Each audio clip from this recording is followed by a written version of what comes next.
शशि थरूर बिल्कुल बदल गए हैं।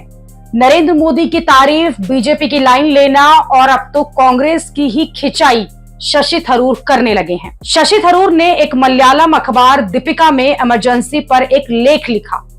इस लेख में शशि थरूर ने इमरजेंसी की डार्क चैप्टर यानी कि काला अध्याय बताया। शशि थरूर ने इसमें लिखा कि कैसे इंदिरा गांधी के बेटे संजय गांधी ने ज्यादतियां की। संजय गांधी ने जबरन नसबंदियां करवाई और दिल्ली में हजारों को बेघर किया।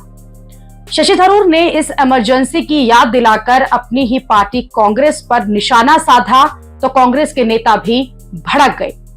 थरूर का बिना नाम लेते हुए कांग्रेस के नेता मणिकर्ण टैगोर ने कहा कि जो बीजेपी बोलती है वही वो रिपीट कर रहे हैं।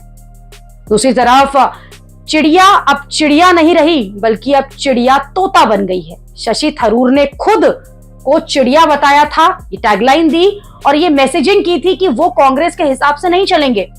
लेकिन अब शशि थरूर जिस तरह की बातें कर रहे हैं उस पर कांग्रेस कह रही है कि शशि थरूर चिड़िया नहीं तोता बन चुके हैं और बीजेपी की लाइनें बोल रहे हैं। शशि थरूर पर कांग्रेस अध्यक्ष मल्लिकार्जुन खड़गे पहले ही कह चुके हैं कि कांग्रेस के लिए देश सबसे पहले है, लेकिन कुछ लोगों के लिए मोदी पहले हैं और देश बाद में है। शशि थरूर पर कांग्रेस इसलिए भी भड़की हुई है कि शशि थरूर आज जो इस इमरजेंसी पर बात कर रहे हैं, क्या वो शशि थरूर को पहले याद नहीं थी?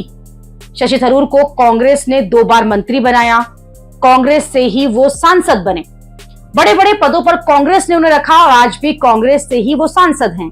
लेकिन अब शशि थरूर कभी नरेंद्र मोदी की तारीफ करते हैं तो कभी इमरजेंसी पर बीजेपी की लाइन ले लेते हैं।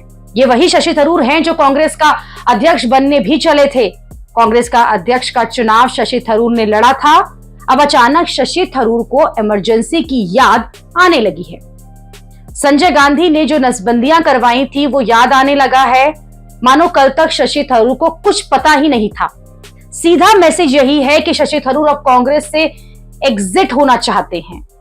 थरूर चाहते होंगे कि कांग्रेस उन्हें निकाल दे जिसे वो भुना सके, लेकिन कांग्रेस चाहती होगी कि शशि थरूर खुद पार्टी छोड़ जाएं।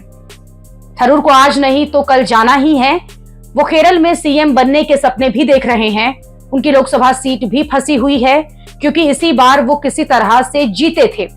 विधानसभा में बीजेपी को लगता है कि शशि थरूर उनके कुछ काम आ सकते हैं और इसके अलावा कांग्रेस और राहुल गांधी के खिलाफ माहौल बनाने में भी शशि थरूर बीजेपी का बड़ा हथियार बनेंगे। इन सब वजहों से बीजेपी और शशि थरूर दोनों एक दूसरे के करीबी बन रहे हैं।